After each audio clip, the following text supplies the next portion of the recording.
అందరికీ నమస్కారం. మిత్రమా, అంత క్షేమమేనా? నేను క్షేమమే. మనం మనుషులం, మానవత్వంతో బ్రతకాలి.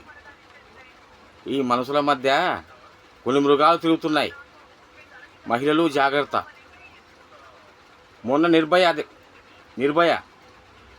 నిన్న దిశ, నేడు కోల్కతా సంఘటన. ఇలా చెప్పుకుంటూ పోతే కోకొల్లలు. ఇలా జరుగుతూ పోతుంటే భవిష్యత్తును తలుచుకుంటే భయమేస్తుంది. ఇలాంటి మృగాలను, ఇలాంటి జంతువులను ఏ విధంగా శిక్షించాలి?